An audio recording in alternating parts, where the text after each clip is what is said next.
There's also the time the time change might trick some of us. That's true. Okay, so here we go. Okay. Good afternoon, good morning, good evening, depending on where you are on this fast forward and turbulent planet, which seems to just keep ratcheting up the turbulence, the layers being applied, on a planet that where I normally keep track of things like climate change and disaster risk. There's a unbelievable disaster unfolding in the Middle East and Israel and Palestinian territories that's been festering and percolating and in so many ways for so many generations, and now has hit a true mega crisis point. And if you think if you follow me because of sustainability issues, hopefully it's clear that it's hard to pursue sustainability, environmental or social, in a world of profound conflict. And just want to send my heartfelt best wishes to the families of those and the closest circles of those who've perished in this horrific conflict so far, on all the different sides of this. It's just an unbelievable unfolding. And sustainable peace is a focus of Peter Coleman, who is Columbia. I taught at Columbia I was at Columbia for 4 years and got to know Peter's work. And here's Mira Sucharov. Hi, Mira. Thanks so much for joining. We're just getting going here. I was just indicating, I'm sure all of our hearts pour out to all of the victims of this horrific moment in human history and Middle Eastern history right now. And as I was saying just briefly, Andy Revkin, the Sustain What webcast, you can't pursue things like environmental sustainability if you have societies that are riven and fractured and in violent conflict. And that's why I've done a number of sessions here on Ukraine, on food disruptions from that, and now of course with Israel and Palestine, the Palestinian conflict. The ramifications of what's unfolding are going to keep unfolding. There's a lot of uncertainty, but that's why I brought together some people who are really have devoted their lives in many ways, either through scholarship or activism or commerce, in the case of Aziz Abu Sarah, to finding ways to navigate amid turmoil, amid difference, deep difference, and even in times of true crisis. So we're going to get going right away. Mira Sucharov at Carleton University in Canada has to leave in about a half hour to teach, to do the academic side of things. Again, Peter Coleman at Columbia, who among many other things runs and founded, I believe, the Difficult Conversations Laboratory, and that all emerged from a couple of decades of work in conflict zones. Aziz Sarah, who I got to know in June, face-to-face, a rare face-to-face meeting in the middle of the Atlantic Ocean in the Azores. There was a conference on the frontiers of exploration, and it was much more, it wasn't about just submarines and stuff. In this case, exploring pathways to peace. And Aziz, among other things, runs a tourism operation, Mejdi Tours, which has developed a dual narratives approach to exposing travelers to the deep histories and realities of the places they visit. It's really great that you could all be here. Mira, I'm really thankful to Susanna Heschel, who pointed me to you. And maybe there's something I want to show that Aziz said in June at that meeting, but that I want to show in a minute. But Mira, tell us about what's going on at Dartmouth, and what do you see as this?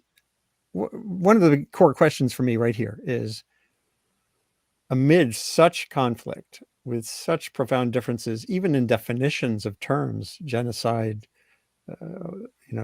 maps. Just on Twitter this morning, X, there's this big debate I've been in the middle of about which map of the region is right or wrong. So how do you start? What do you see? What have you learned, Mira, about the conditions for even starting to think about what comes next? Mm-hmm. Well, I can talk a little bit about Dartmouth, but I only have 3 days of data from Dartmouth because I was I gave a visiting talk with a partner there last week, but really my normal place to live and work and teach is Carleton University in Ottawa. And so, I mean, one of the things that you've gestured to, I think rightly, is how terms are understood so differently. With maps, I would have to see which maps you have in mind that are being debated. I do know that there's a particular meme that's gone around for many years, and it's resurfacing again, about how the land has transferred between a Palestinian control and Zionist, and then later Israeli control. And there's some different interpretations. I've written on that in the past. But I mean, maybe we can just start with terms like Zionism. I mean, it means things that are so different to so many people. And I've run a survey on that, on how American Jews understand it so differently across themselves. And in that survey, I really embedded a Palestinian understanding of Zionism to show how when Jews hear what Palestinians think Zionism is, they definitely distance themselves. Survey data showed from the term as well. So yeah, there it is. So I think there's hope. I mean, I can go over that very briefly in a minute, or I can wait till we. Well, we're, just because time is constrained, I think what I'm trying to get at is sort of what's the general principles of, before people getting your yelling match. One thing I've written about and I'm sort of writing a lexicon on is how to think about words in regions in issues where conflict arises. I call them watchwords. And in sustainability, the first one is sustainability. So what do you mean when you say sustainability? And I try to encourage people not to think there's one definition, but let's get at what we mean by that. So maybe we could talk about Zionists as an example. Obviously, genocide is another. And if you have your own mental model for what's the first step, if you're teaching a class or you're on a panel, how you get at that. Well, Zionism is a good example of a different kind of word than genocide, because Zionism is an ideology, a set of beliefs that from which flows a set of governing policies. But when you think about a term like genocide or apartheid, those terms are codified in international law. Right. And so one can look to the formal definitions and then see whether a particular case matches it or not. And as long as you have the formal definition in front of you, you're going to be able to have a more productive conversation. That's a really good point. So that's a first step. Is there an official meaning of the term? By the way, that has come up in the sustainability discourse around refugee. Who's a climate refugee as opposed to a migrant, as opposed to someone who's moving to a city for a better job? And refugee is very much a codified term. So that feels like a very useful first step. Yes. Peter, you take us into the difficult conversations lab. Here we are, with people, even within the American kind of progressive community, or take your zoom out or in from Gaza and the West Bank and Israel to online discourse in America. Are there rules of the road? Are there ways you start to shape a difficult conversation in a time so toxic? Yeah. Thanks, Andy, for having me on. And it's this is a mess that we're trying to make sense of. And it's, so it's evolving, it's dynamic, it's so complicated. But I guess I will, just to go to sort of first principles. I do think that, so one of the things we've studied, so we study sustainably peaceful societies, what we call that. Societies that for 100, 200, 300 years have been internally peaceful or regionally peaceful or, internationally peaceful. And we have compared what we call peace systems, groups of societies that agree to, basically protect and care for each other, and groups that don't. This research has identified some key aspects of those societies. There are about a dozen of them that really matter.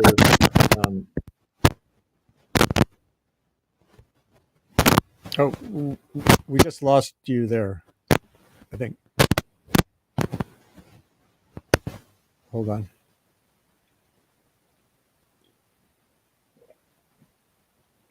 Let's try again. You're not back yet. There we go. Yeah. Okay. Sorry about that. No problem.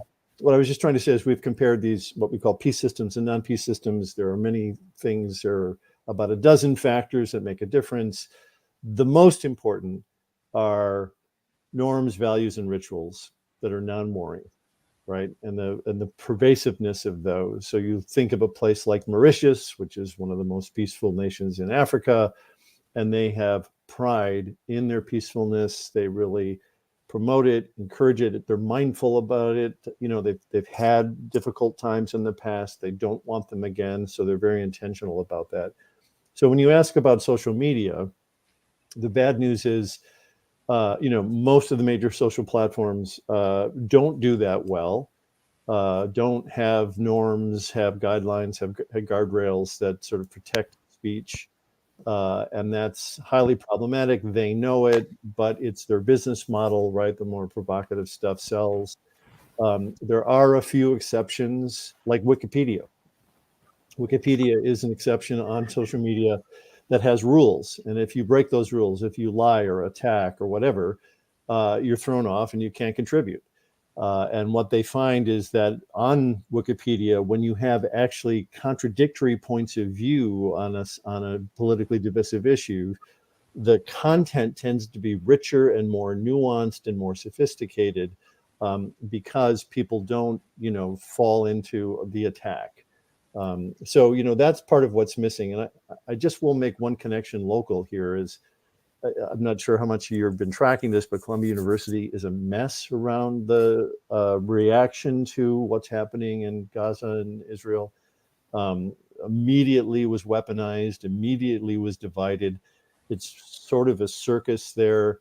Unfortunately, the institution, I think, is culpable for not creating the conditions where, when issues like this arise, there are people that can help facilitate that. They've reached out to us in an emergency and saying, we need to train students, we need to train faculty. It was just like 5 days after the initial incursion, and we were like, yeah, you're 22, you're 20 years late. You need to build a culture, right? So yeah, go ahead. Well, that takes me back to the thing at Dartmouth. There was a really good NPR episode on this the other day, where a predicate for having the ability to quickly pull together students, faculty in a conversation space, and then to build it out through social media to the wider community, came because there was a long-standing relationship between people. And Mira, I don't know if that is consistent with what you heard, and or if you've heard of if you have your own ideas for how to create those conditions. Absolutely. What helps is to have a critical mass of faculty who specialize in a particular topic. So whether it's environmental justice or a particular ethnic conflict, so that a sub-community. But even when you have multiple people working on the same topic, any contentious topic, doesn't mean you'll be able to create a good sense of community, because if people disagree, and that's normal, the question is, how do you communicate across those disagreements in times where the conflict is less acute, so that then you have an established way of having dialogue when a crisis erupts. Of course, dialogue is also a bit of a dirty word and is a contentious word. I'm sure Peter has some stuff to say about that. Aziz, because you work across lines, I'm sure you get, I don't mean to take over your role of moderator, but I'm so feel so honored to be here with all of you. Like, people who reach across the ethnic divide or the political divide sometimes get pilloried for selling out. And again, dialogue is a very contentious word in Israel Palestine right now. Well, that's a good transition to Aziz, who has really, anyone who's heard your backstory, in a few minutes, I'll play a clip of you describing your journey to bridge building from Rage. But taking on that point about being disparaged for being a bridge builder, maybe you can articulate a little bit about how you got into your position and what that's like. Is it always going to be an outlying, resisted position in situations like this? Yeah, I want to just touch on what Peter and Mira said. I used to also work at a university, and I completely agree. Often the administration of the university will come to us when things on fire, and it's too late, because it's much harder. And I see it not just in universities, and a few networks, and now they don't know what to do because they avoided talking about Israel and Palestine. They thought, especially Muslim networks that has some Muslims and Jews in it, and they're like, let's not talk about it, let's not talk about it, assuming it will never be an issue. And now people have so much emotions, people are angry, people want to talk, people feel if you tell them, hey, maybe we're going to have a ground rules for this conversation, they feel silenced, but partially because this has never talked about before. And it's very frustrating because I'm sure, Peter, you've done that, and Mira, but like I've had conversations with these organizations, these groups who've worked so hard to ignore this issue, saying, oh, well, it's better to just be friends and just friends. I'm like, yeah, friends that don't talk about meaningful issues are not really friends. This is, I can understand the first couple of weeks, the first month, you trying to avoid this issue. But if you continue for years assuming you are friends, but not talking about something that touches to the heart of something you deeply, deeply care about, it just never works. And eventually many of those relationships I'm seeing all across the US and Europe, relationships are falling apart. But at the same time, I'm not sure these relationships really existed before. So that's a challenge of a work of a peacemaker, is when it is quiet, when there are no,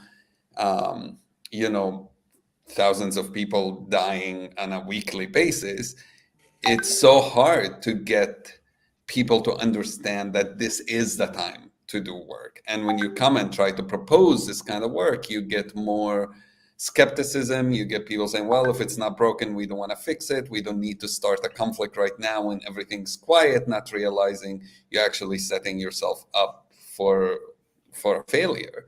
And that's a challenge I keep facing in my work everywhere. So whether in the university, in some of the networks I'm part of, or even in travel, when we started our travel company and doing this dual narrative, a lot of people are like, I don't understand. Why would you do that? Why would you want people on that trip to talk about what's happening? Would you want them to deal with Israel and Palestine, or Northern Ireland with Catholics and Protestants, loyalists and nationalists, or wherever we're working?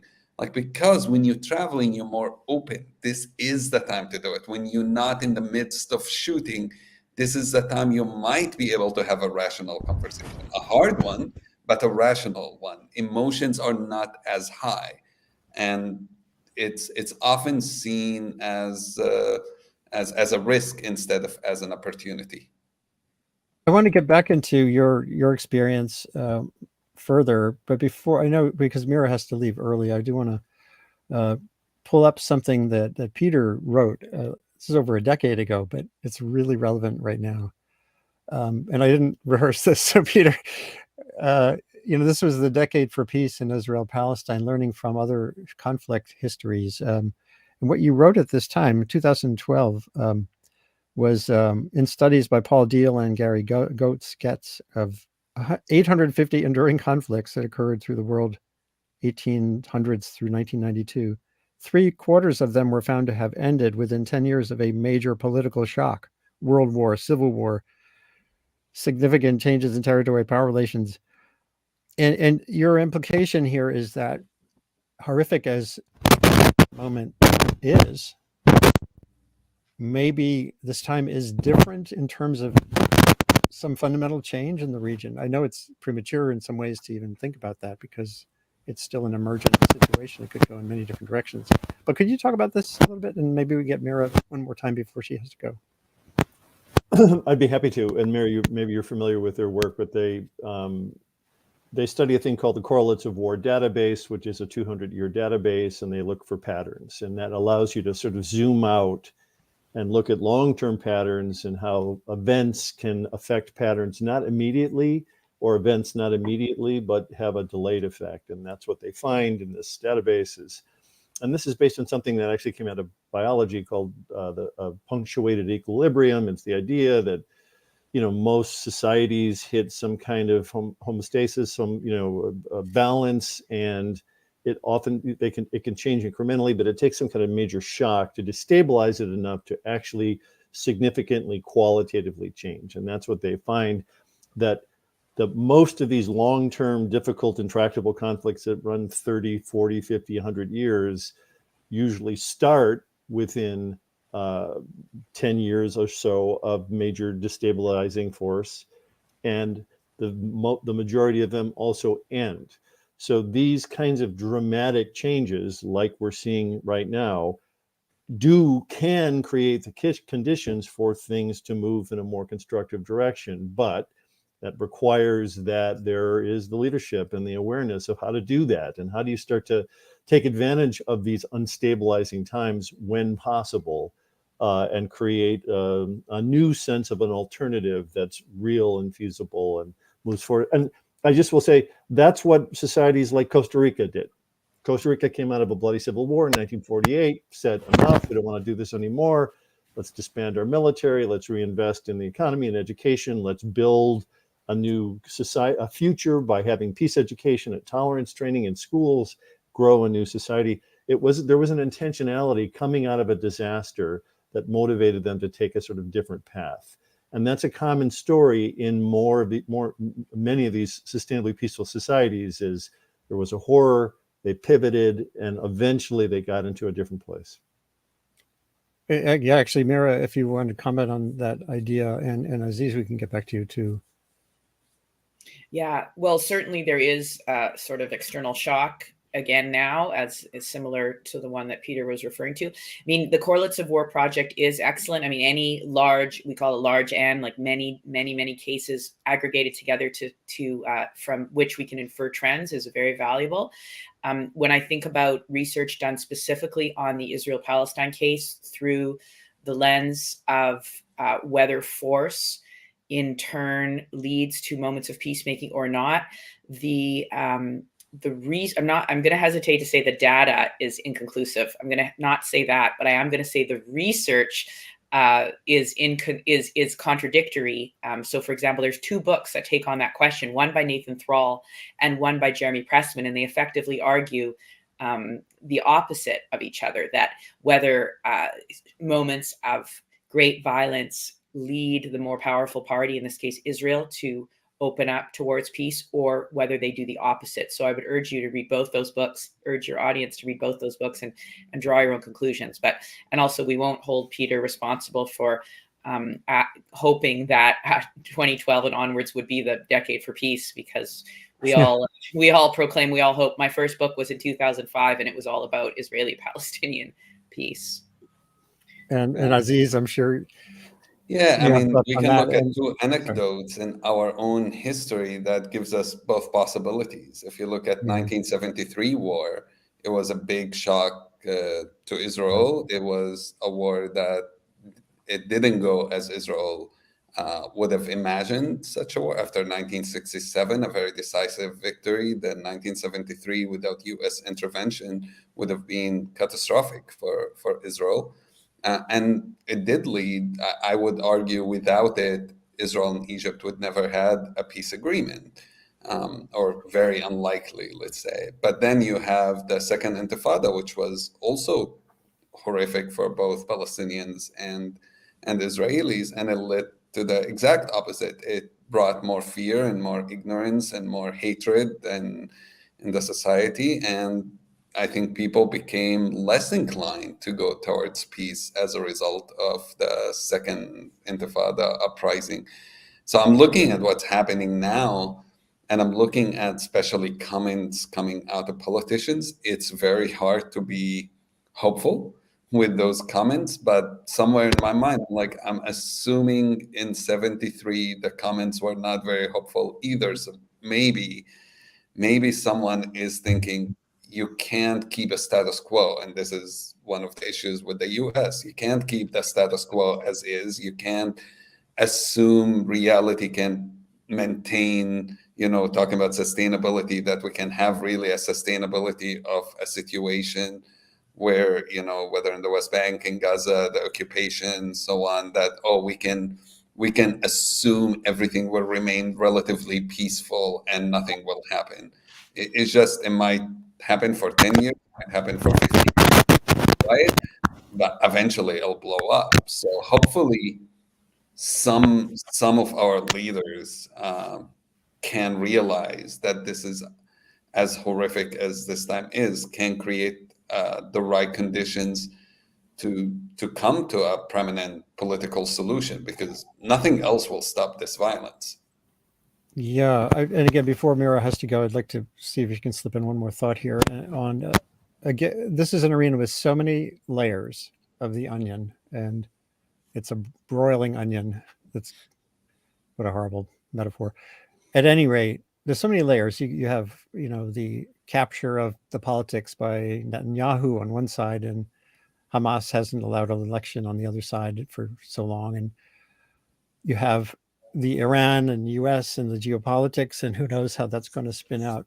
When you're talking to a young person off social media, and or on, do you have your own way to say, here's how to start? Here's how to start to think about where to go. And this is how do you also remind people this is a long journey?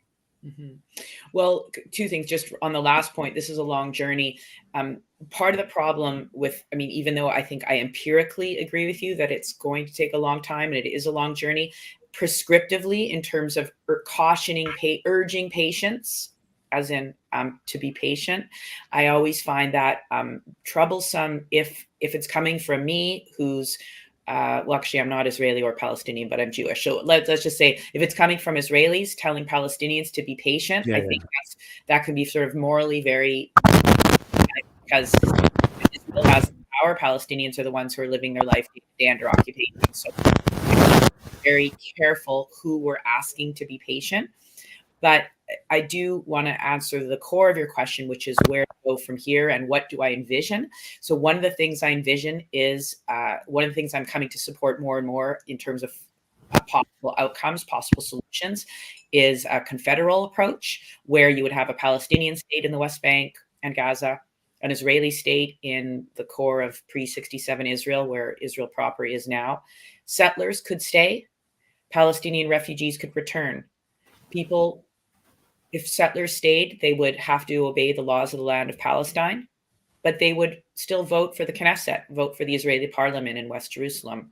If refugees were to return and wanted to live in their ancestral towns of Haifa, Jaffa, they could live there and obey the laws of the land of the state of Israel, and they would vote for a Palestinian parliament over in the West Bank in Ramallah. And so that helps to get at the core of various claims, overlapping claims of attachment. And really with the core idea, as my research partner who's pictured there in that poster, Omar Dajani, always says, no one is going anywhere. And I'll just finish with, you have my memoir up there, a difference between the Israel-Egypt peace treaty and what we're facing now is the core of attachment.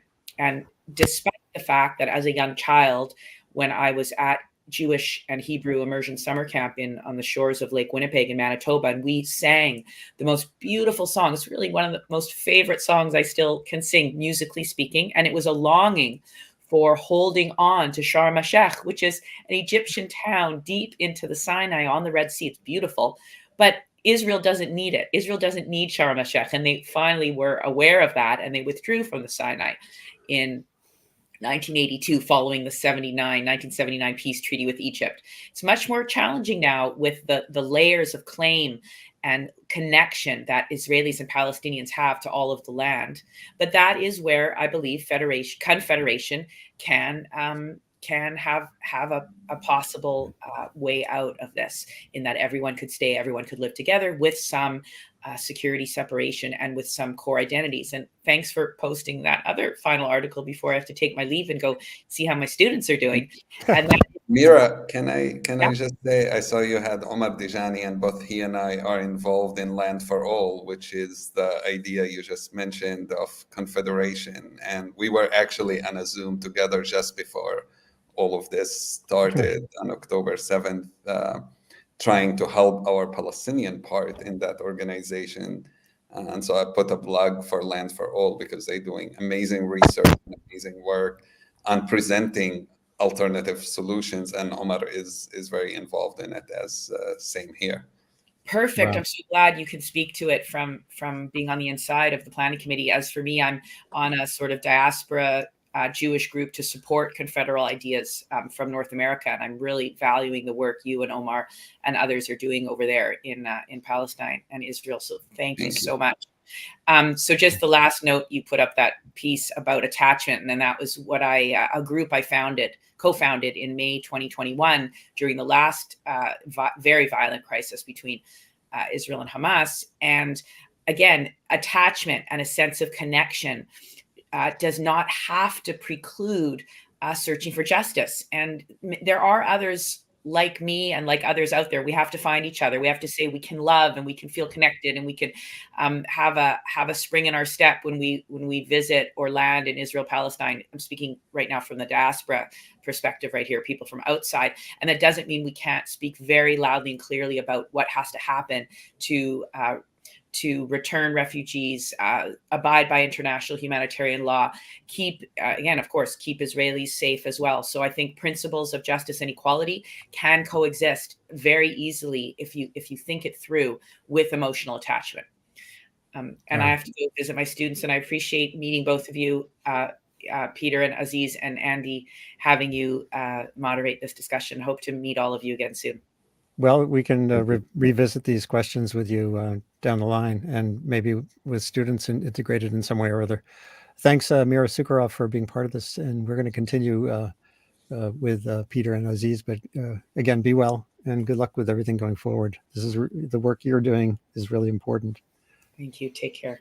Thank you. So let's dive in a little bit more. Peter, are you okay for another half hour? Yeah. And Aziz? I'm fine. Aziz, I do want to play, it's a 3-minute mini clip from, this was before October 7th. It was in June, I believe. We were in the Azores of all places. And you gave a wonderful talk that had a key point here about how you delineate debates. So hold on a second while I pull that up. And I'm hoping people who are watching can share this. This lives on after we're done and can be shared after the fact as well. So hold on, let me just get that clip. Video file. There's no producer behind the scenes here. That's the 3-minute one.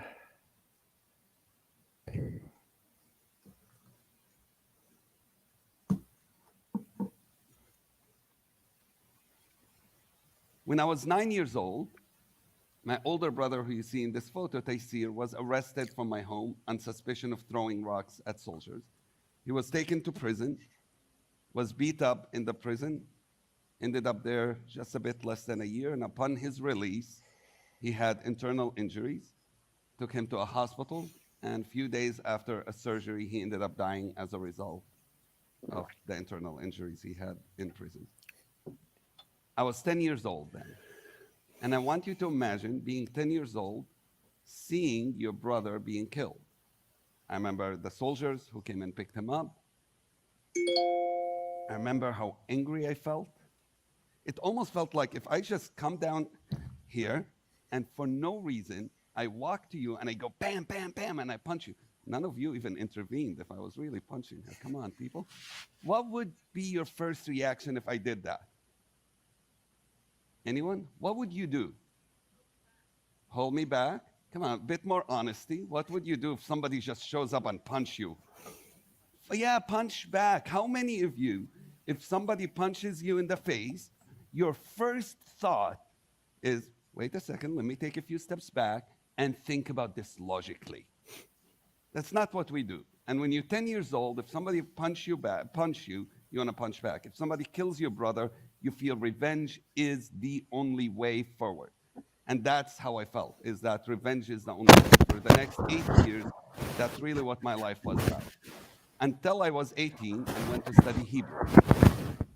As a Palestinian, I speak Arabic as my mother tongue, and Hebrew is the language of Israelis, which in this case to me was the language of people who killed my brother. And yet it was in that class that first time I met the other. It was only traveling about 15 minutes, 20 minutes walk from my home to go to the other side that I've never been to. The closest trip possible, and yet sometimes the closest trip possible is the most impactful trip we can take. And in that Hebrew class was my first time meeting Jewish Israeli people. And slowly we became friends. We got to know each other. over funny things in the beginning because we didn't have enough language to argue. Music. I love something called Western country music. Anybody heard of it? Not many Palestinians love country music. I might be the only one. And in that classroom, I found a couple of Jewish kids who also liked country music, and we got along listening to Johnny Cash together. Stuff like this that made a huge difference for us. We realized that we are divided not by just actual walls and checkpoints. We are divided by walls of ignorance, of fear, and of hatred. In that classroom, I realized it's not us versus them, as in us Palestinians versus them Israelis, but rather us, those who believe in coexistence versus those who don't. Right there, that last line, it's those who believe in coexistence versus those who don't.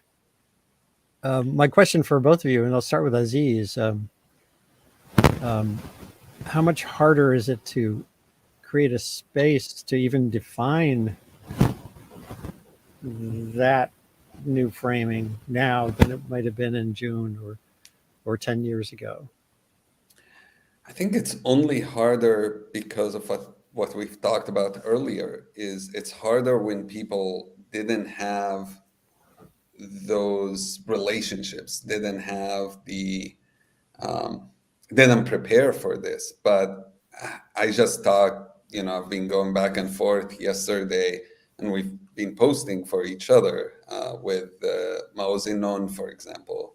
And Maoz lost his parents on October 7th. We've known each other through travel. We are colleagues because of our travel background. And so we've done some projects, my company and his business together. Never really were close friends, but now we are becoming closer because of our loss.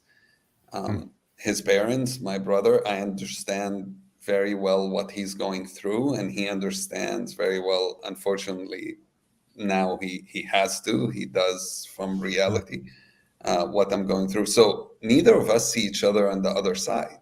And this is someone who lost his parents a month ago, and yet I don't feel for one bit that he is on the other side, and I don't believe that he sees me on the other side. So there's still those of us who definitely refuse this division. We don't check if the person killed is brown or white. We don't check if they're Muslim or Jewish. We don't check what's their ethnicity, what's their nationality. And then justify it. For him, kids being killed in Gaza today are as painful as people being killed in Israel, and vice versa. And that's true for me as well. So we need much more of that. I can tell you, some people who I would have expected to be in this group have surprised me to have moved into the us versus them. People who I really respected and still care for, who have fell for this us versus them. Friends who are writing stuff, we feel bad for what's happening in Gaza, but it's the fault of Hamas, therefore it's not really our fault. And suddenly, as of that, makes it okay. So I see some of that happening. I see some of people who lost their ability to see us on the same side. But I also see people who are, despite pain, despite suffering, are coming together. Both Palestinians and Israelis, who are refusing to be enemies and saying we will stand against violence regardless. I can never see Maoz as my enemy. It's absurd to even think of it that way. And that's also why when people start talking about this conflict as Jews versus Muslims, it makes me mad, because Maoz is Jewish. We're not enemies in any way. I can't stand the Israeli government. I can't stand Hamas, but to me, that's different. It's not Muslims. It's not Palestinians. It's not Jews, not Israelis. We have to work now 10 times harder to try to show people that we can be on the same side for justice. We can be on the same side for peace. We can be on the same side for coexistence. It's the only option really we have. Andy, can I ask Aziz a question? Yeah, absolutely. Yeah. Aziz, your story is profoundly disturbing and heartening at the same time. So in that way, confusing, I guess, but extraordinary. And my question is, how did you, and I know you didn't think of it this way at the time, but how did you muster the moral courage to walk those 15 minutes and go to that school when you did? Not only because of your own personal loss and rage, but also because of, I would imagine, how members of your community saw that act. And there's so much around that that feels so impenetrable sometimes. Why did you do that? So I did it out of need, not so much out of wanting to do peace. I remember my first day in my Hebrew class, out of need, because if you live in Jerusalem and you don't speak Hebrew, Yep. it's a big problem. You're not going to go to college, you're not going to work, you're throwing your life away. And I realized when I was 18 that I needed to learn Hebrew. But I seriously thought, I wasn't a very bright kid, so I seriously thought I could learn Hebrew without talking to any Israelis. I would learn Hebrew without becoming friends with anybody in my class. And so when I showed up my first day in class, I sat like this.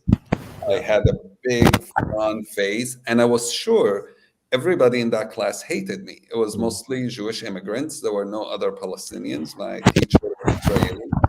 And I thought they were all judging me, hating me. They don't want me to be there. They're probably thinking, who's this Arab sitting in our classroom? But what really made a difference, and I was very lucky that that's the classroom I ended up with, because I went to a couple other classes after that the teachers were not that great. But this teacher walked to me on day one and could see that I did not want to be there. And she came and greeted me in Arabic with the biggest smile and said, "I'm happy you're here. Welcome." And I didn't know what to do with this. It's just, you were talking about an events that make a shock on a more global level. This was an event that made a shock on a personal level. I have never been treated like a human being by an Israeli Jew until that moment. I've met nice soldiers, but they're carrying a gun. They can tell me if I pass a checkpoint or not. It didn't count. But suddenly in that classroom, that teacher showed me something I've never seen. She made sure every class I felt welcome. She would ask me to bring Arabic cultural stuff into classroom, which I was surprised. She would make me bring Arabic music and we'll translate it together in the classroom to Hebrew, and then teach some of that to the students, stuff that recognized my identity, recognized me. And that was so instrumental in making it easier. Now, some Palestinian friends did not like what I did. And as I became more involved in peace work, I've lost some friends. I've gained so many as well.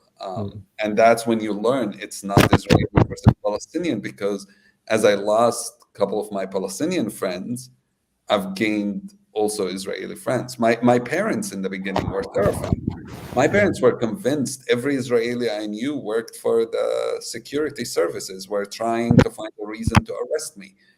It took them quite a while to come along. And as I invited Israeli friends to my house for the first time, it was a big deal for my parents to do that, to come to a joint Israeli-Palestinian meeting themselves. It was like moving heaven and earth, but eventually it did happen.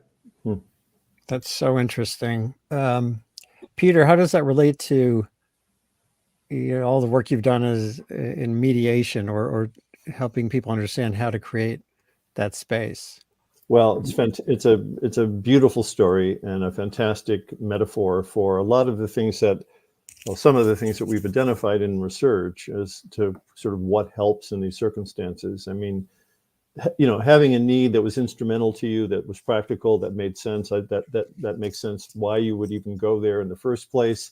Maybe even that rationale was acceptable to your community. I need to do this in order to get a job and to work. And So that makes a lot of sense.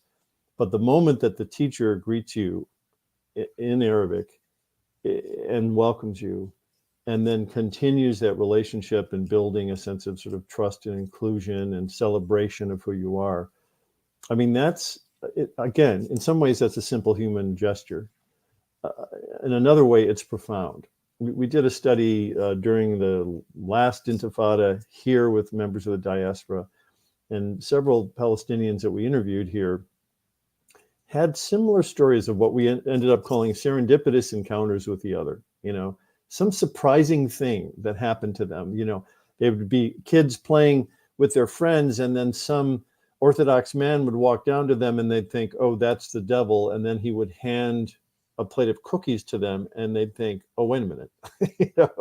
And there would be that dilemma that it just punctures the certainty of what we think to be the other. And so that moment and that relationship with her opening you up and opening the dynamics of the classroom, I think are, bear out in some of the science we say we have identified, have conducted, but really speak to that human moment, right? Of embrace and welcome and connection. And the fact that she continued that through other gestures was, I think, critically important to allowing you to be in a space where you could open up under perhaps one of the most difficult types of encounters I could imagine.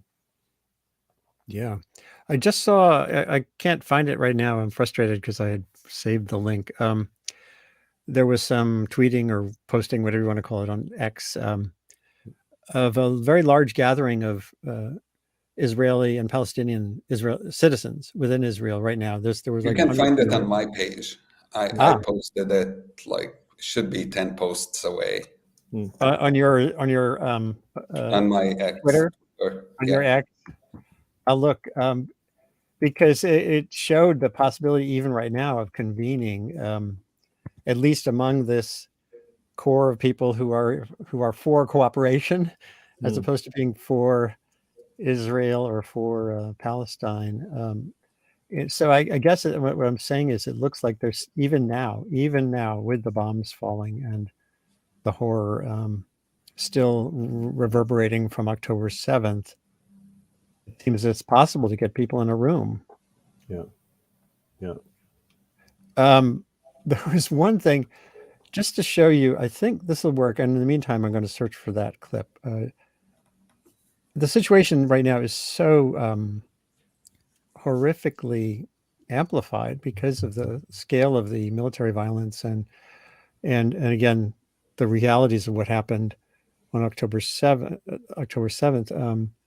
It's hard to compare to other situations, but I did want to back away, Peter, and talk about American polarization and the election in 2024. And this Palestinian issue has showed up in polls now, is drawing people away from Biden and toward Trump, who historically would never have aligned with Trump. What's reverberating over here that's relevant to what, how people should think, and if you're pursuing cooperation and peace, what do you do here? Yeah. Well, of course, everything of significance that reaches the news is immediately weaponized and sorts us. And that happened with COVID. It happens with wildfires. It happens with these horrific events. And there's a context to that. The context is that we are a deeply divided society. We're looking for opportunities to blame the other, to attack the other, to take them down. And that's part. I spoke earlier about the problem with the culture at Columbia. Columbia has a long, proud history of activism, student activism, and that's really, they identify with that, which is a fantastic thing. But what they don't have a long history of is peace building and facilitation. So what happens immediately in that culture is that the activists take their sides, they oversimplify the issues, their own group, their own responsibility, and it goes nowhere, right? It just escalates. There's so little infrastructure to help people, understand each other. The same is true in our society today. We're on this 60-year trajectory of increasing division in Washington and state capitals and on the ground, of people feeling a sense of enmity and blame. And, the majority of Americans believe the people on the other side, are the biggest threat to our democracy, not climate change, not anything else. It's them, right? On both sides, we think they're the problem. And so something like this happens, and it is immediately just fodder for the political discourse and for leveraging the news. And I have to say quickly that part of Columbia, Harvard, Yale, Princeton, these places have been on the news, and part of the reason that happens is because it's not only their internal culture, but they're weaponized. There are outside agitators that immediately descend upon Columbia University because we're in New York City, which is the largest Jewish population outside Israel, and it has a history of division on this issue. So it's not just Columbia; it's what Columbia represents, and that the news will cover anything that happens there or some things that happen there.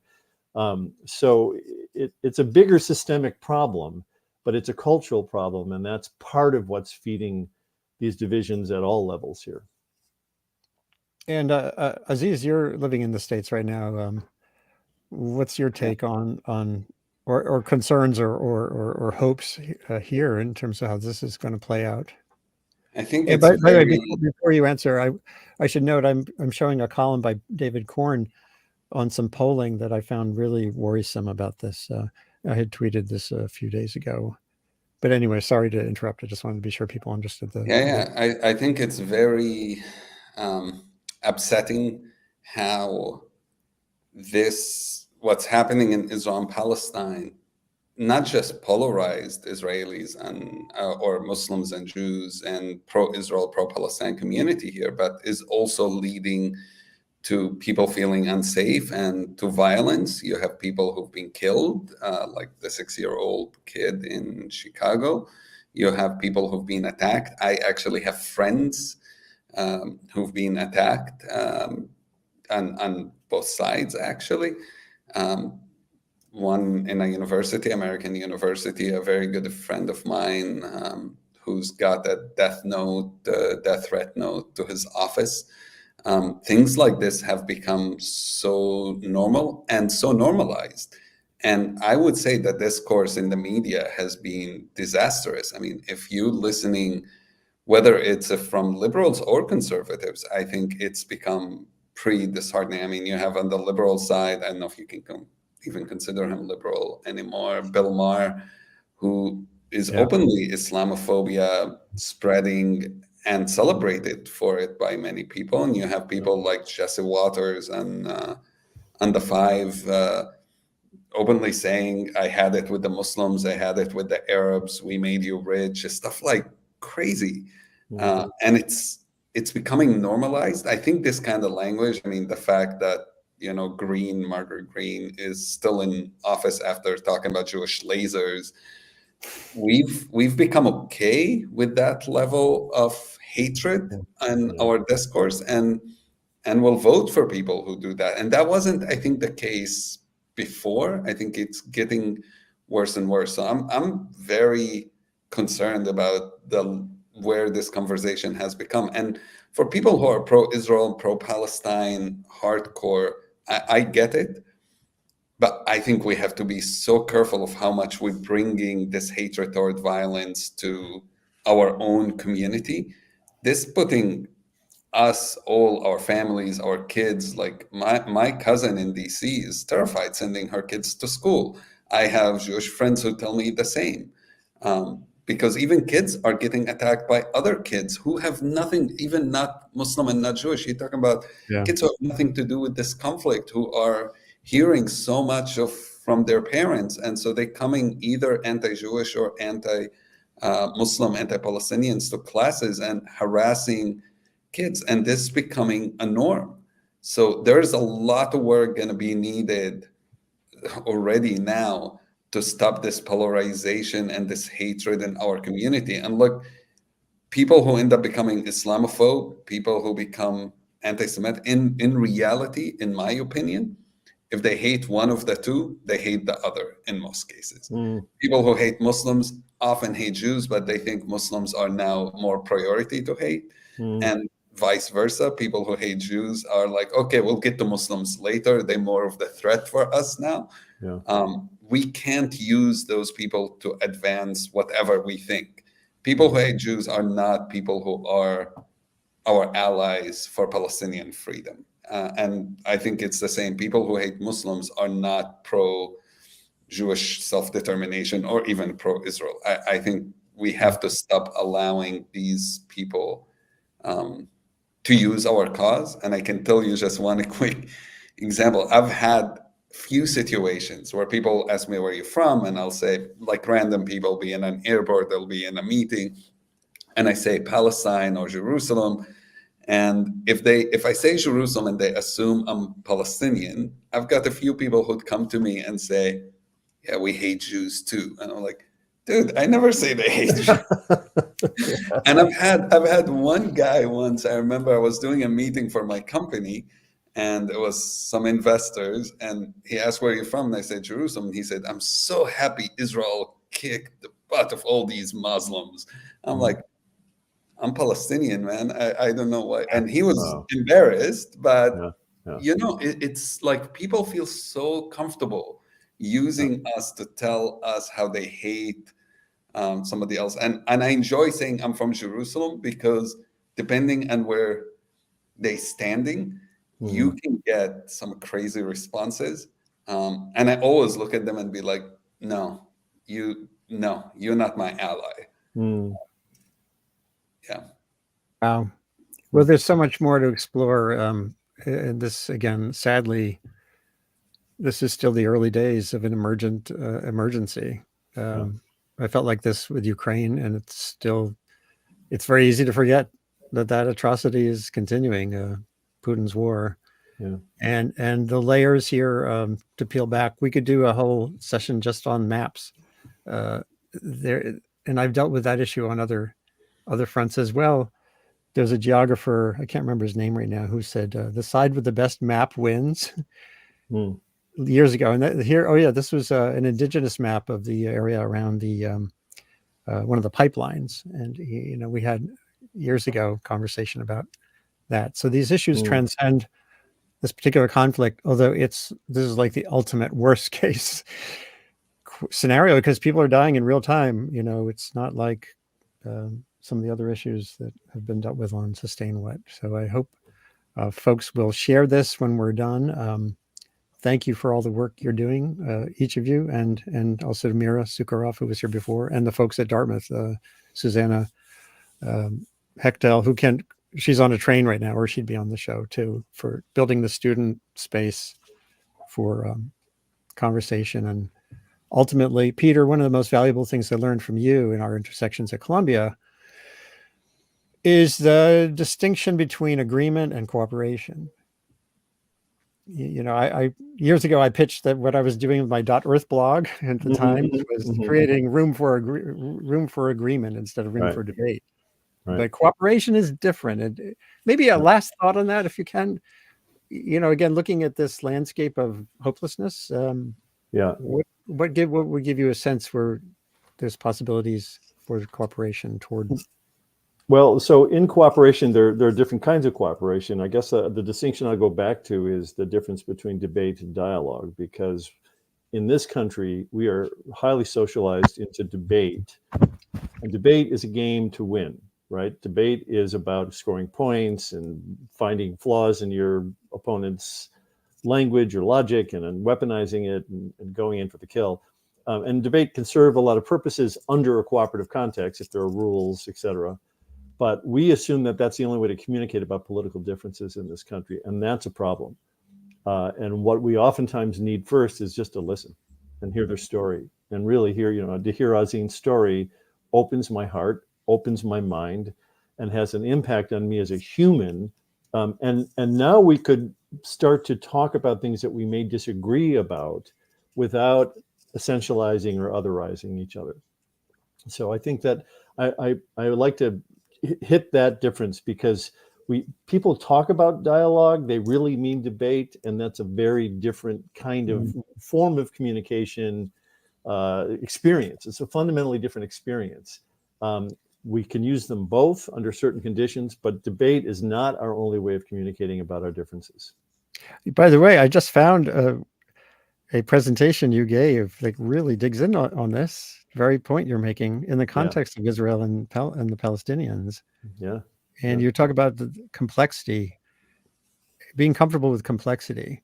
Yeah. Is this online, this presentation? It is. I'm looking right here. Methodologies for studying dialogue as a means of reducing tension. Andy, can you send it to me? Yeah. I absolutely will. and I maybe, Peter, I could just play it as a. I could keep this running. This was at where was this? This was at. I have no idea. I mean, I know that the Carter talk, School for Peace and Conflict Resolution. That's where I used to work, Peter. Oh, really? Okay, very good. Very good. So you must know Andrea Bartoli. I know he was my dean when I worked there. Yeah. Yes. Okay. It's a small world. Yes, close friend of mine. Yes. So this dates from a year or so ago. Well, I guess I hope it's encouraging for people to understand that there's a methodology here, that you don't have to just invent a wheel. Yeah. That, as you said, there's history and data that show possibilities of countries and communities coming from absolute fracture to states of, if not sustainable peace, prolonged peace. That's one key. And I think the work you've done, Peter, also, and Aziz, through the dual narrative travel work you do, you understand there are ways to do this. There are ways to create the space for letting the complexity come in place of caricature. Yeah. And I should just play this. At any rate, you must have the slide deck. You can come back on and. I'm sure I do. Yeah, I'm happy to talk through it, or you feel free to share the link. Either way, I'm happy to. But Aziz, it was really an honor to meet you and to learn more about you. And I hopefully I can meet you in person at some point here. Likewise, I'll let you know when I'm in New York, and hopefully we can get some coffee. Fantastic. Fantastic. Well, thank you again, both of you, for taking the time to articulate these really important points about how to move from utter calamity, unfolding calamity, to creating the space for change and cooperation and understanding and a better future. And that's a key part of what I try to do on Sustain What, this webcast, which had been for 4 years through Columbia University and now is my freelance enterprise. It's just part of what I do. Yeah. And hopefully you can come back sometime, including with Mira, to dig a little deeper on what those methods are like. And Aziz, if there's a chance of getting you and Moaz together, we could do that too. So let's. Fantastic. I'm here. You, open door. And thanks again. This is Andy Revkin, Sustain What webcast. Go to my revkin.substack.com newsletter for more, and please share this link with others an hour later. And thank you again, both of you, for spending time and heart on these important tasks. Thank you, Andy.